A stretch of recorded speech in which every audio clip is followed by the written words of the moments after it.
आज हम लोग प्रोडक्ट ऑफ वेक्टर के बारे में पढ़ेंगे। हम लोग प्रोडक्ट ऑफ वेक्टर के बारे में पढ़ेंगे, ठीक है। तो देखिए ध्यान से, product of vector, product of vector, product of vector, ठीक है। तो वेक्टर का जो होता है दो प्रोडक्ट होता है, एक डॉट प्रोडक्ट बोलते हैं, एक को क्रॉस प्रोडक्ट बोलते हैं।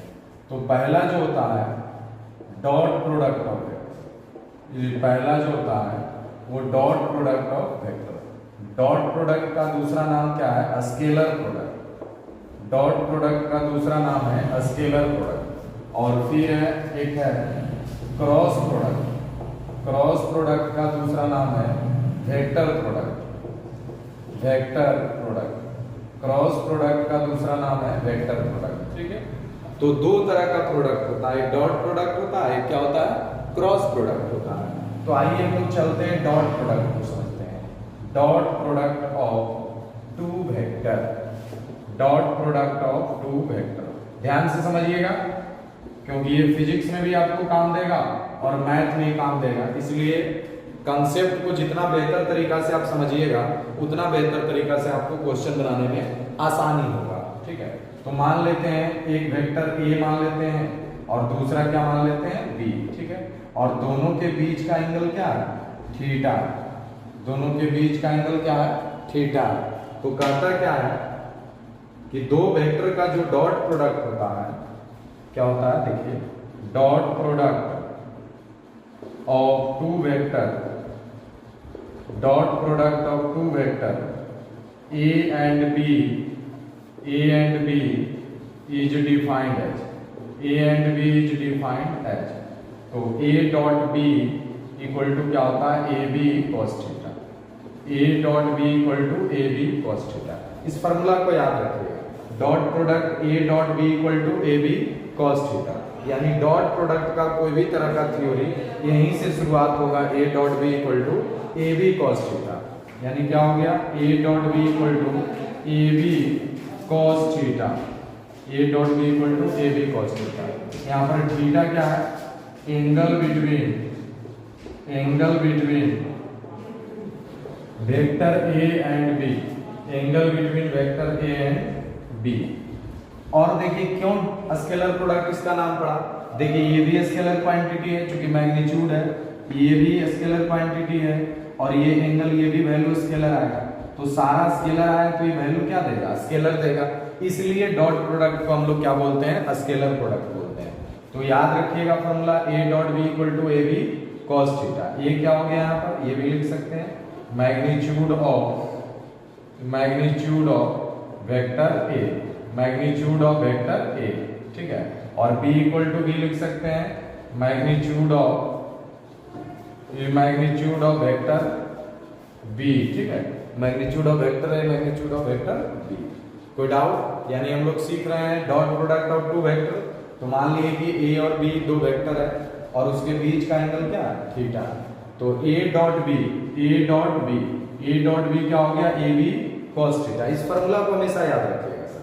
थीटा क्या हुआ? एंगल हुआ, angle between vector A and B.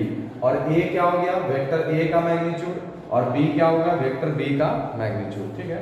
इसको आप प्रिंट कीजिए तो फिर आगे कंसेप्ट बताते हैं।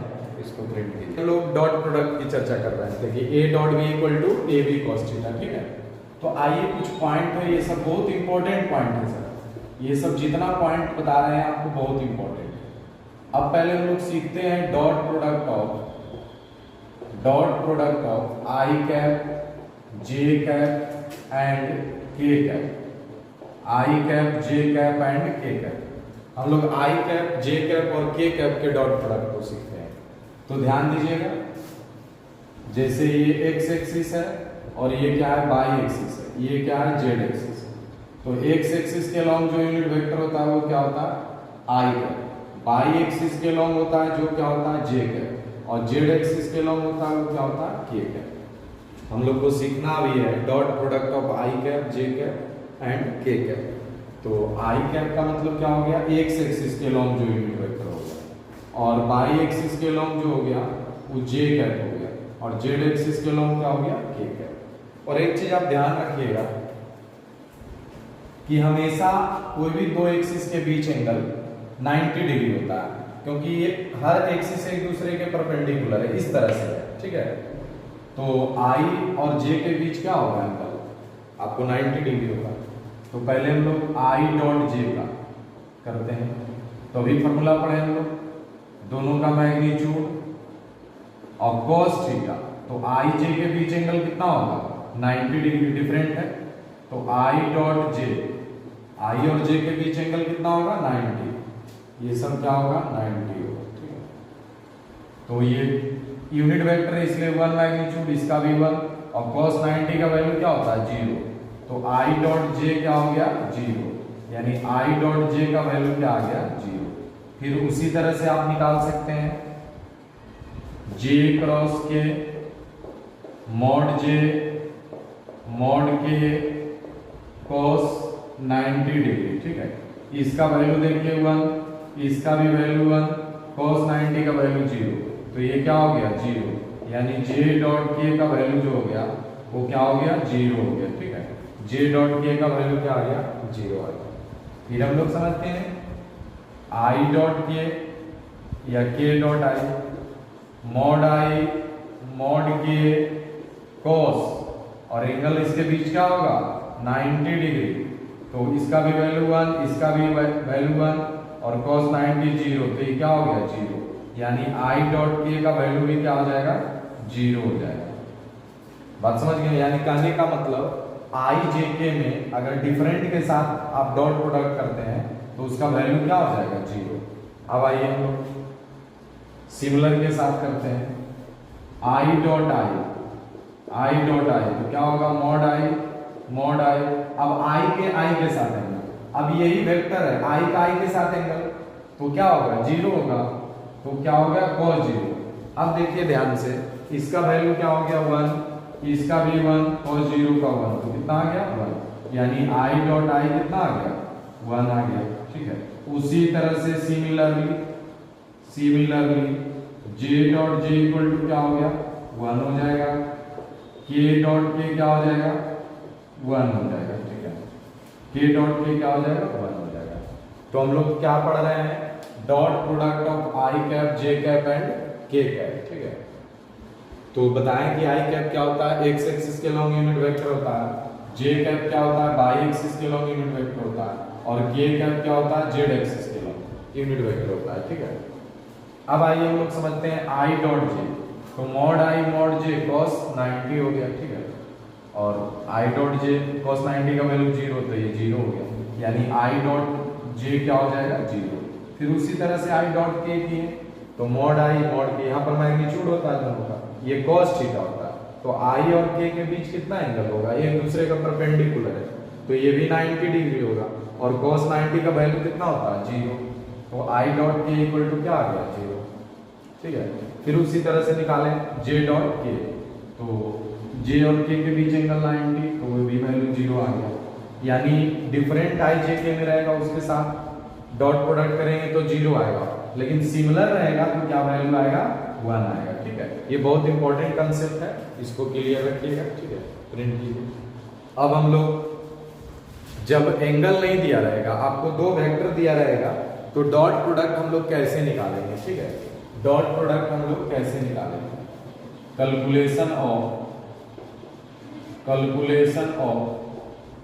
Dot product, calculation of dot product of two vector, calculation of dot product of two vector, दो वेक्टर का डॉट प्रोडक्ट हम लोग कैसे निकालेंगे, ठीक है। तो ध्यान दीजिएगा आप लोग थोड़ा, मान लेते हैं एक वेक्टर दिया हुआ है x1 I cap plus y1 j cap और प्लस z1 k कैप, और b इक्वल टू क्या है, x2 I cap y2 j cap, ये z2 k कैप, ठीक है। मतलब दो वेक्टर आपको दिया रहेगा, एक मान लिया x1 I cap y1 j cap z1 k cap, और एक वेक्टर मान लिया b x2 I cap y2 j cap और z2 k cap. Then a dot B कैसे निकालिएगा, तो ध्यान दीजिएगा, अभी कुछ देर पहले आपको बताया, कॉमन सेंस लगाइएगा थोड़ा सा, I का सिर्फ I के साथ गुणा होगा, क्योंकि आई डॉट आई 1 होगा, लेकिन आई डॉट जे करिएगा तो 0 हो जाएगा, आई डॉट के करिएगा तो 0 हो जाएगा। तो यानी आई वाला सिर्फ आई के साथ गुना होगा, तो x1 x2 हो जाएगा। फिर उसी तरह जे वाला सिर्फ जे के साथ गुना होगा, बाकी के साथ तो 0 हो जाएगा, तो y1 इंटू क्या हो गया y2, अब प्लस के वाला के साथ गुना होगा, तो z1 इंटू z2। यानी फार्मूला याद करने का तरीका देखिए, ये आई वाला का कोफिशिएंट आई के साथ गुना होगा, जे वाला का कोफिशिएंट जे के साथ गुना होगा, के वाला का के साथ। तो a डॉट बी यहां से निकल गया हम लोग का x1 x2 plus y1 y2 z1 z2। ये फार्मूला आप लोग याद रखिएगा, ठीक है। x1 x2 plus y1 y2 plus z1 z2। यानी कहने का मतलब है आई वाला आई के साथ गुना करिएगा, जे वाला जे के साथ गुना, और के वाला के साथ गुना करिएगा। ये चीज नहीं आएगा तो डॉट प्रोडक्ट से रिलेटेड क्वेश्चन बनाने में बहुत परेशानी होगा, इसलिए आप ध्यान से देखें। अब एक क्वेश्चन हम लेते हैं, मान लेते हैं a equal to 2i plus 3j plus 4k cap है, और b equal to 3i minus 2j plus 2k cap है, ठीक है, ये दिया हुआ है।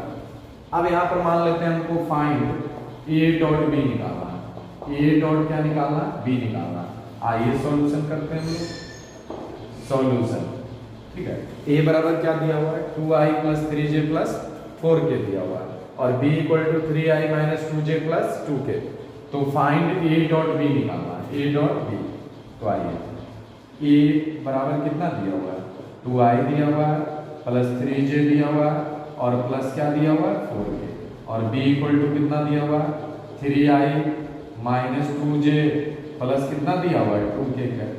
तो a डॉट b क्या होगा, अभी देखिए पता है i वाला i के साथ गुना होगा, j वाला j के साथ होगा, और k वाला k के साथ। तो i वाला i के साथ गुना करिए 2 इंटू 3 प्लस, और j वाला j के साथ 3 इंटू माइनस 2 और प्लस, k वाला k के साथ 4 इंटू 2, ठीक है। तो a डॉट b कितना हो जाएगा, 2 इंटू 3 6, 3 इंटू माइनस 2 6, 4 इंटू 2 8। तो a dot b equal to कितना हो जाएगा 8 हो जाएगा, यानी a डॉट b जो आ गया वो क्या आ जाएगा 8 हो जाएगा, ठीक है ना। यानी डॉट प्रोडक्ट निकालने का एक यूनिवर्सल फॉर्मूला है, बहुत इंपॉर्टेंट फॉर्मूला है कि a b वेक्टर दिया रहेगा तो a डॉट b कैसे निकालिएगा। तो i वाला i के साथ गुना, एकदम दिमाग में सेट कर लीजिए, j वाला j के साथ गुना, और k वाला k के साथ गुना, यानी x1 x2 plus y1 y2 plus z1 z2। तो उसी पर एक एग्जांपल दिए हैं, जैसे 2i plus 3j plus 4k, और b equal to 3i minus 2j plus 2k। Find a dot b निकालना था, तो a डॉट b अभी बताएं i वाला i के साथ गुना, वही किए देखिए, j वाला j के साथ गुना, और k वाला k के साथ गुना। तो हम लोग का आ गया a डॉट b कितना आ गया 8 आ गया, ठीक है। तो प्रिंट कीजिए इसको, फिर बताते हैं। थोड़ा छोटा कंसेप्ट है जो आपको ये काम देगा, ठीक है। कंसेप्ट क्या है ध्यान दीजिएगा, कंसेप्ट जो है dot product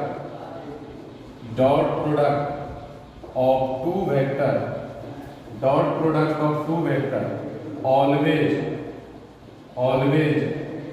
follow commutative law,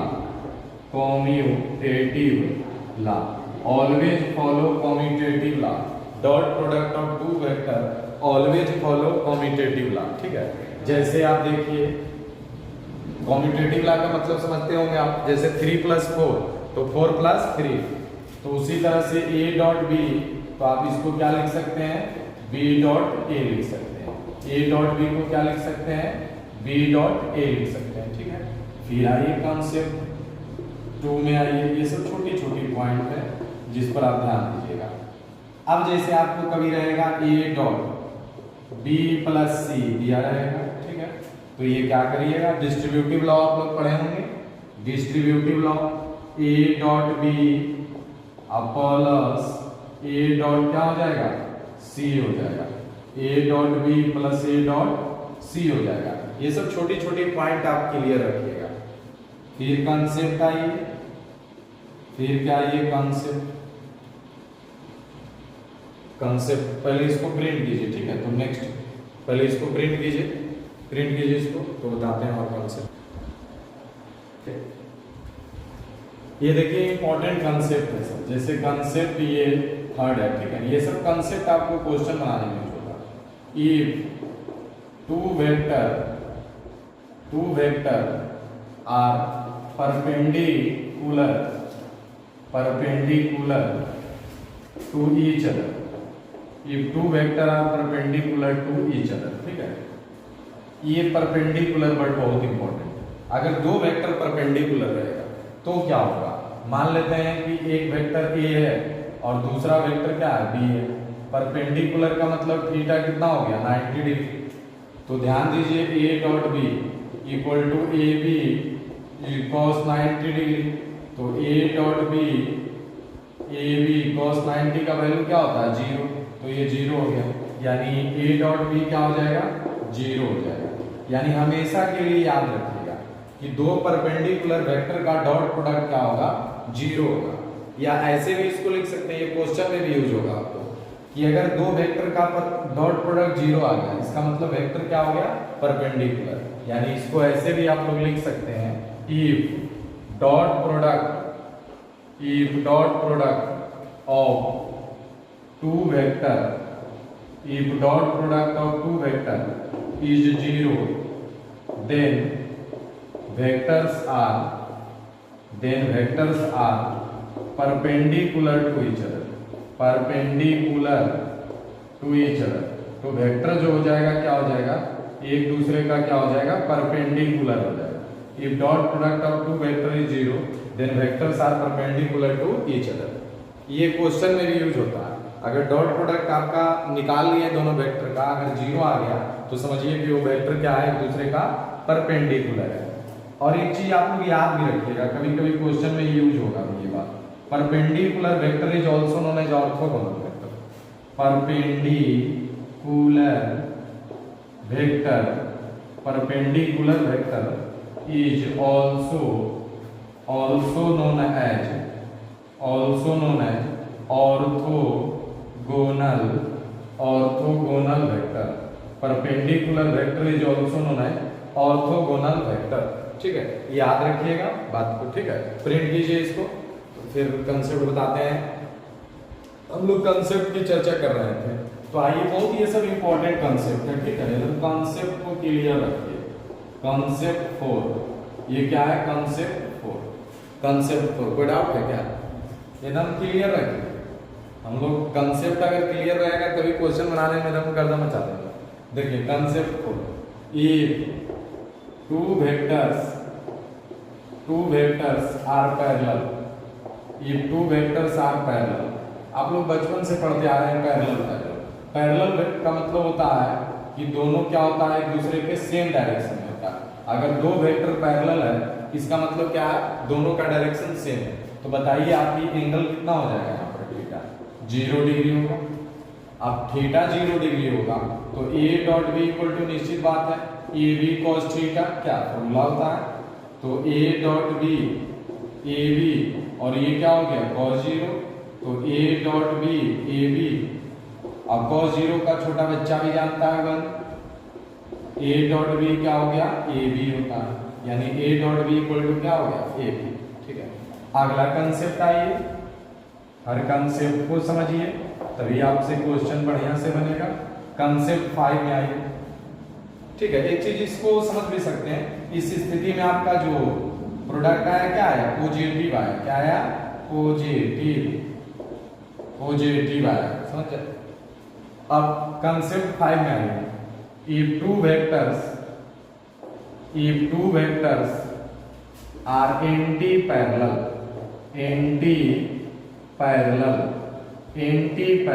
if two vectors are anti parallel का मतलब क्या होता है, एंटी पैरेलल का मतलब डायरेक्शन क्या होता है, अपोजिट होता है।